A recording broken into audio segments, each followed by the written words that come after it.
Hello and welcome to code with RSV. तो आज की वीडियो से हम स्टार्ट करने जा रहे हैं एक नई सीरीज़ जिसमें कि हम डिस्कस करेंगे ASP.NET वेब एपीआई के बारे में।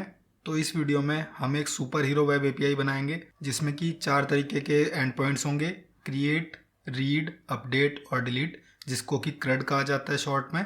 और हम पहले इन मेमोरी डेटाबेस के थ्रू ये एपीआई बनाएंगे और बाद में रिपोजिटरी पैटर्न के थ्रू एंटिटी फ्रेमवर्क का यूज़ करके हम डेटाबेस में ये डेटा स्टोर कराएंगे और गेट करेंगे। तो चलिए स्टार्ट करते हैं। और आज की वीडियो में हम देखेंगे कि कैसे हम विजुअल स्टूडियो में सिंपली एक ASP.NET वेब एपीआई क्रिएट कर सकते हैं और उसके क्या क्या कंपोनेंट्स होते हैं। तो यहाँ पे मैं ये क्रिएट ए न्यू प्रोजेक्ट का यूज़ करूँगा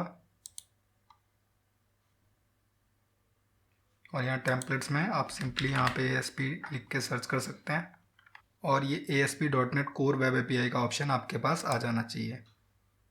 तो नेक्स्ट इसको नाम दे देते हैं सुपर हीरो एपीआई। इसके बाद आप यहाँ पे चूज़ कर सकते हैं कि .NET के किस फ्रेमवर्क पे आप यूज़ करना चाहते हैं। तो मैं इस टाइम पे जो लेटेस्ट वर्जन है .NET 8 मैं उसका यूज़ कर रहा हूँ। आप चाहें तो इन सेम स्टेप्स को फॉलो करके .NET 6, 7 इनमें भी क्रिएट कर सकते हैं। ऑथेंटिकेशन टाइप नन, हमें अभी कोई ऑथेंटिकेशन नहीं चाहिए।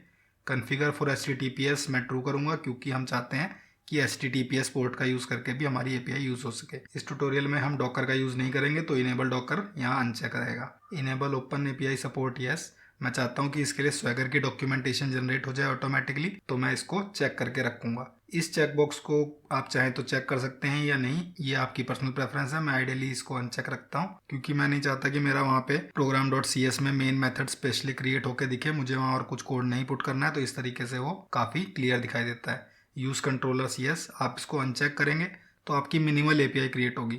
इस ट्यूटोरियल में हम मिनिमल एपीआई के बारे में नहीं देख रहे हैं, हम सिंपली जो with controllers ASP.NET web API बनती है उसके बारे में इस ट्यूटोरियल में देखेंगे। तो आपका प्रोजेक्ट क्रिएट होने के बाद आपके पास कुछ इस तरीके की स्क्रीन आनी चाहिए। यहाँ पर हम देख सकते हैं कि सुपर हीरो एपीआई के लिए हमारा एक सॉल्यूशन क्रिएट हो चुका है जिसमें कि एक ही प्रोजेक्ट है। हम चाहें तो और भी हेल्पर प्रोजेक्ट्स को इसमें इंक्लूड कर सकते हैं, बट इस ट्यूटोरियल के लिए हम इस एक ही प्रोजेक्ट में काम करेंगे। तो एक्चुअली हम अपनी एपीआई को नेक्स्ट लेक्चर में क्रिएट करेंगे। तो आइए देखते हैं कि विजुअल स्टूडियो ने ये जो डिफ़ॉल्ट हमें कोड जनरेट करके दिया है ये कैसे वर्क करता है। तो इसको हम डायरेक्टली रन कर सकते हैं। विजुअल स्टूडियो हमें एक डिफ़ॉल्ट इम्प्लीमेंटेशन देता है जो कि मुझे कुछ सैम्पल डेटा डिस्प्ले करती है।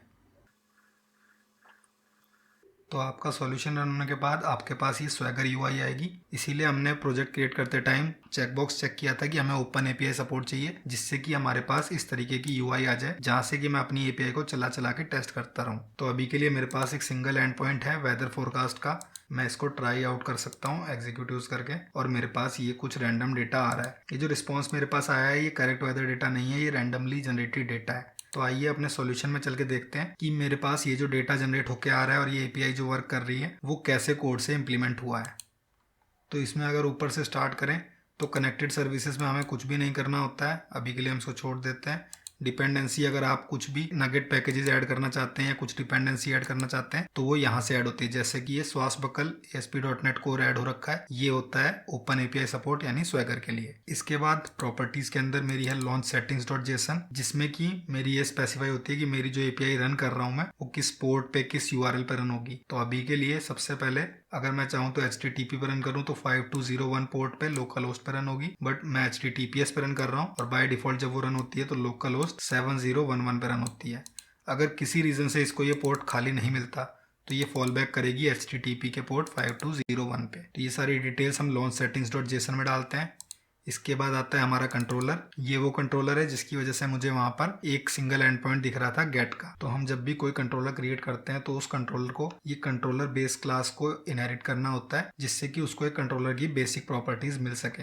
अभी इस कंट्रोलर की मैं बात करूं तो इसमें एक सिंगल HTTP गेट मेथड है। ये HTTP गेट एट्रीब्यूट .NET को बताता है कि ये मेथड एक एपीआई का गेट का एंड पॉइंट है। Similarly HTTP put, post, delete ये सारे एट्रीब्यूट्स भी आते हैं डिफरेंट टाइप के एंड पॉइंट्स के लिए। तो अगर मैं इस गेट में देखूं ये सिंपली मुझे एक इन्यूमरेबल रिटर्न करके देता है, ये कुछ रैंडमली जनरेटेड डेटा का।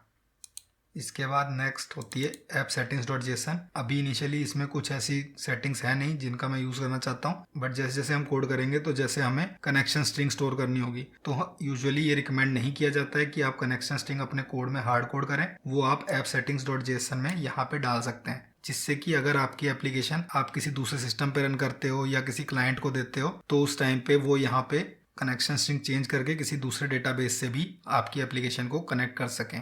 इसके बाद नेक्स्ट आती है program.cs। ये हमारी सबसे पहले रन होने वाली क्लास है। तो जब मैं प्रोग्राम को रन करूंगा तो वो यहाँ से स्टार्ट होती है। सबसे पहले जैसे आपने अगर स्ट्रिंग बिल्डर के बारे में पढ़ा है तो ये हमारी एक वेब एप्लीकेशन बिल्डर क्लास है। इसमें हम बेसिक चीज़ें यहाँ पे स्पेसिफाई करके और बाद में उसको बिल्ड कर रहे हैं। और बाद में इस ऐप के अंदर मैं स्वैगर यूज़ करने के लिए, HTTPS यूज़ करने के लिए, कंट्रोलर्स मैप करने के लिए ये सारे कोड यहाँ पे डाले गए हैं। आपको ये कोड को अभी छेड़ने की कोई ज़रूरत नहीं है, ये बाय डिफ़ॉल्ट विजुअल स्टूडियो ने मुझे जनरेट करके दिया है। इसके बाद आता है फाइनली हमारा एक सिंगल मॉडल जो इसमें बना हुआ है, वो है वेदर फोरकास्ट। ये वही मॉडल है जिसका डेटा मुझे मेरी एपीआई के गेट एंड पॉइंट पे डिस्प्ले हुआ था। तो नेक्स्ट वीडियो में हम वेदर फोरकास्ट का डेटा यहाँ से क्लियर करके हम अपनी सुपर हीरो का मॉडल बनाएंगे और सुपर हीरो के लिए कंट्रोलर्स बनाएंगे, जिससे कि हम अपनी एपीआई में गेट, पुट, पोस्ट ये सारे मेथड्स इंप्लीमेंट कर सकें। तो अगर आपको ये वीडियो अच्छा लगा हो तो इसे लाइक करें और इस सीरीज़ की और वीडियोस को देखने के लिए चैनल को सब्सक्राइब करें।